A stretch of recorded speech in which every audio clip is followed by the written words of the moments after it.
Modalities.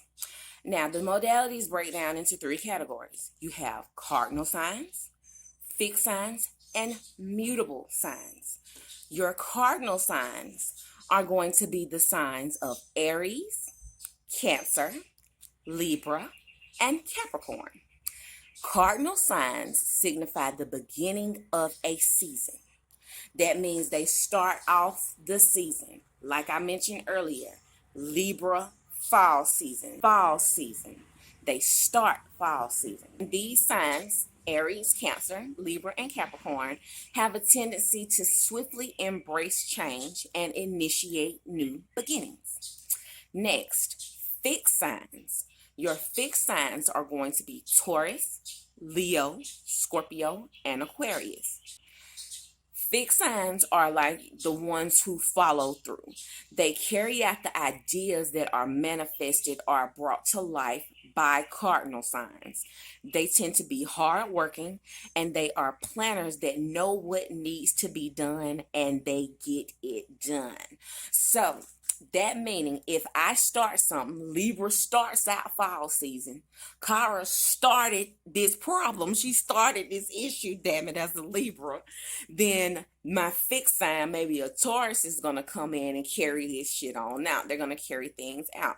So a fixed sign or a fixed season next to fall is what? Winter. That is your next major sign. It is initiator. Winter is where things are going to, where your heart, where things are that were initiated in the fall begin to start working. Things start picking up. Another way to look at this, as you start getting cool or getting cold in the fall, but in the winter it's cold and you got to put in the work to stay warm. I don't know if that's a good example, but I get it. I hope y'all get it. All right, next you have your mutable signs. Your mutable signs complete the journey. Mutable signs are going to be Gemini, Virgo, Sagittarius, and Pisces. Mutable signs finalize a project. They are flexible and they are great at understanding change. They are adaptable, thoughtful, intellectual, and positive, and they have a natural way to bring things to a conclusion. They like, put it like this, cardinal signs start something, mutable signs it's the end of something. So yeah, cardinal signs start something, fixed signs is the being something, and the mutable signs is the end of something. There you go. All right, so now we're going to break down the elements. The elements of astrology are going to be earth, air, fire, and water. Now, if you think about each of these elements, earth is more visible, more tangible. Air is communication. Fire is like driving energy, and water is emotion.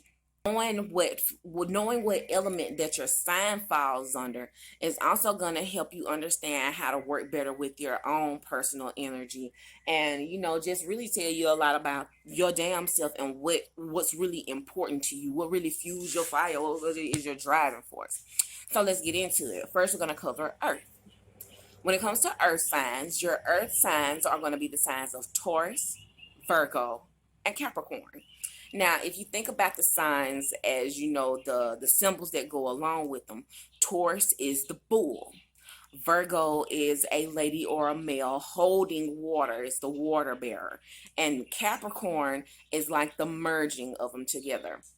Now, once you start really playing around with what the elements of each zodiac and what they mean, you will see how you kind of have like your original. You have your original starting zodiac meets a different type of energy to combine to make another energy. Like, let's say Taurus would be your pure earth, Virgo would be your water earth, and Capricorn would be your earth, your water earth put together, kind of like a splice type thing. But besides all of that, I don't want to make it confusing for y'all. I know that's what I'm doing. We're going to keep it simple and to the point. So, earth, Taurus, Virgo, Capricorn. Now, people who are of the earth element are usually sensual, grounded. They are all about the senses. Anything to feed their senses. If it look good to you, feel good to you, sound good to you, taste good to you, that's what they about.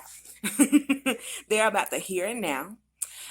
They like certainty, and they also tend to have more boundaries put up with them.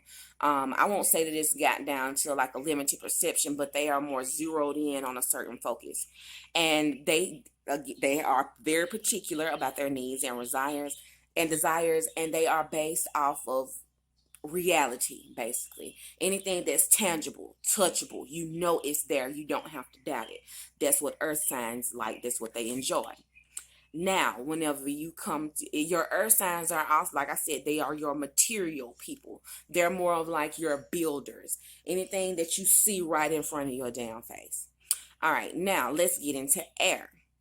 Air is going to be the signs of Gemini, Libra, and Aquarius. Air signs focus on what communication, whether that is verbal, non-verbal, verbal, supernatural, telepathic, whatever you want to call it. It's air, all about communication. So, people that are of the air sign or of the air element, if you're an air sign, you're going to notice that they have more traits of being intellectual. They are objective. They kind of tend to be like know-it-alls, like, hold on, wait a minute, let me tell you where you went wrong at. They are logical, reasonable. They are the thinkers. They are very systematic. They're about, reciprocation, even give and take, and really observing how systems work and things of that nature, and being the ones who kind of are the organizers of systems. And again, they're about communication, and they tend to be very cool, calm, and collected. Think about it like this: air is wind, and when the wind blows, you get what? Cooled off. So, next,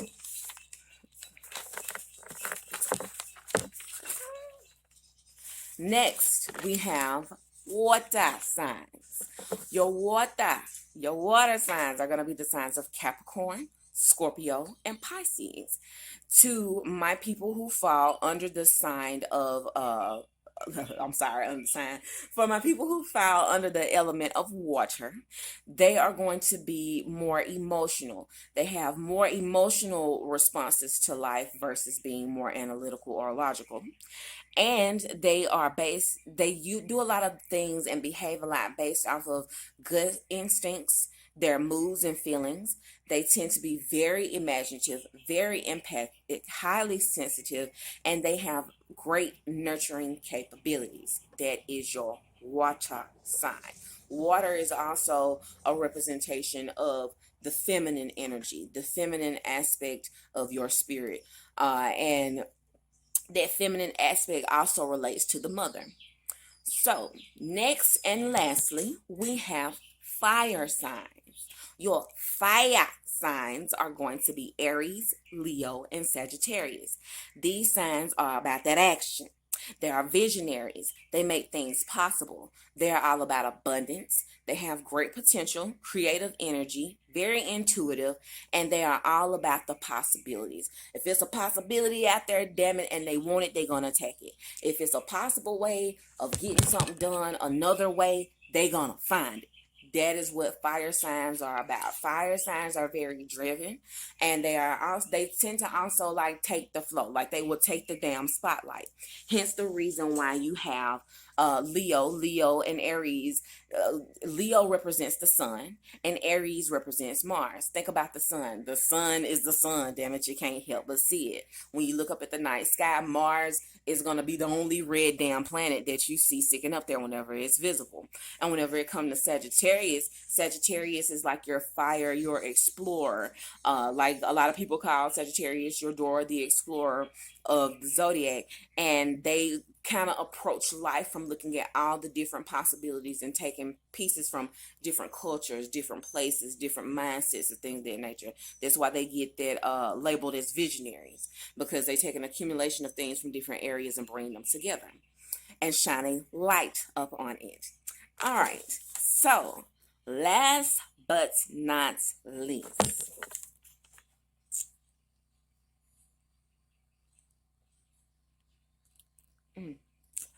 Now, we're going to go into the zodiac wheel. It's the last thing I'm going to cover with you guys for this video. The zodiac wheel can be used as a visual aid to understand the location of the zodiac and the determinants of them. Determinants meaning what's in that particular sign, as we were speaking on earlier. Now, what I want you to do is now, depending on the type of astrology that you are used, which probably the majority of who is watching this is going to be basing theirs off of Western astrology. And if you're not, just get familiar with the aspect that your astrology is basing it off of. But for Western astrology, just for, teaching purposes and to explain this to you. Now, Western astrology uses the zodiac wheel. I think it's called the Placidius chart, the Placidius diagram, something like that. But anywho, imagine this as being your night sky. In Western astrology bases everything being off of the position that the sun, Western astrology bases its calculations off of the position of the other celestial bodies that they were in according to the position of the earth. So, that being said, imagine this sun and moon right here is the earth. This is the earth. So whenever it comes to your birth chart, right? Or using this as the zodiac wheel, a chart for you to determine what's going on in the night sky. All right. That's just the basis of how they were related in astrology. Now, for you to use this in a more 3D sense and to make sense of what I'm trying to tell you, you can go look up at the sun right now, or you can wait till tonight and go look up at the full moon. And you will see that the moon is in a certain position in your sky.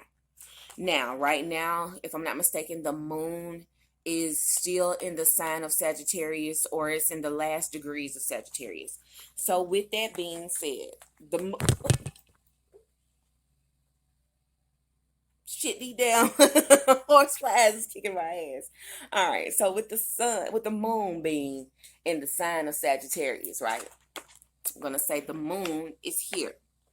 The moon being in Sagittarius, you will know that the next sign next to it is Scorpio. And the sign before it is going to be Capricorn. That is going to help you know what location it is in. All right, so now we are in Gemini season. So the sun is in the sign of Gemini.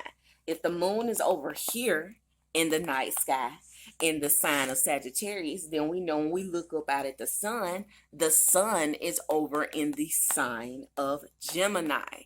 They are in opposition with one another. This also relates to moon cycles, which once you get an understanding of what moon cycles are, and you know what, before I even go into these other videos about how the other cycles of creation work and how things flow into a cycle, so you can better understand orbits and the way things work and how they're going to correlate with one another. Once we go into the lunar cycles and go into the moon cycles, it's going to help you better make sense of this zodiac chart. But whenever you're looking at this chart on the computer and things like that, right, or if you're just looking at it on your phone, or just this as an example, right? Okay, the zodiac wheel, these are where the constellations are in the sky. So if you were born in the sign of Sagittarius, you came through. That's where the sun was at, in Sagittarius. If your moon is in Pisces, that's where the position of the moon was at whenever you were born. Like I was mentioning earlier today, we know that the moon is in the sign of Sagittarius and the sun is in Gemini. That is the location of these planets. Now, whenever it comes to these planetary bodies being in locations, when we're talking about the constellations, aka the zodiac sign, your damn zodiac sign. Whenever you see where the zodiac signs are on here, that is also going to relate to the house that it is in. Now, whenever you look at charts, you'll see where they're numbered like 1, 2, 3, 4, 5, 6, 7, 8. Okay, you'll notice them numbered. Matter of fact, just for the sake of this, we're going to start off here. We're on pen. For the sake of this, just so you'll know exactly what I'm talking about. 1, 2, 3, 4.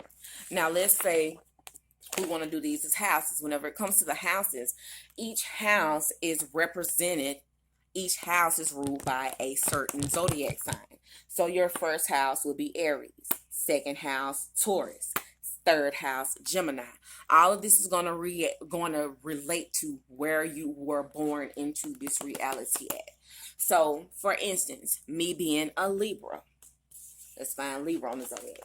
I was born in the sign of Libra. Libra is the sun. That is going to be where my second house being in my first house, me being born into this reality in the sign of Libra is going to put my first house possibly in the ending degrees of Libra, or in the first degrees of Virgo. So let's say because I was born in Libra, my first house is going to be Virgo. My second house is going to be Leo. My third house is going to be Pisces, or going to be Cancer.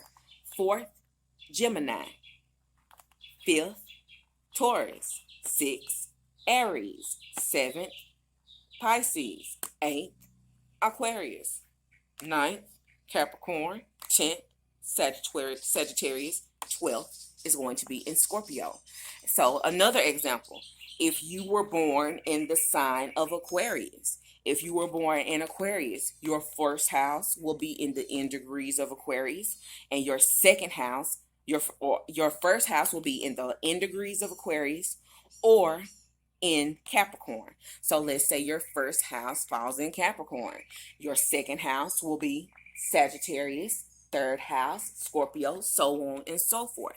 But just for the sake of you getting a simple understanding of it, the basic zodiac wheel is always going to start with the first. The first is I am. The first sign of the zodiac is Aries.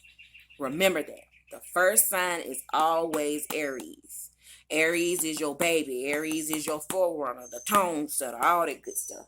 And Pisces is your finisher.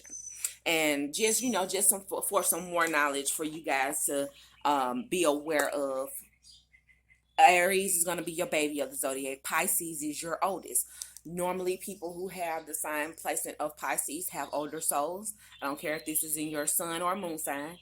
But some aspect of your personality has you're seasoned, you're well established, you're well acquainted with this area of life, or just life in general. You've been him before, basically, if you got Pisces. And Aries, depending on that person or that aspect of life, this may be a new beginning for them in that aspect of life. Or if you came in as Aries as your sun sign, then that means that you are maybe a newer soul to this realm of reality. You feel me? You are not so acquainted with the bullshit that we used to being acquainted with being a Pisces.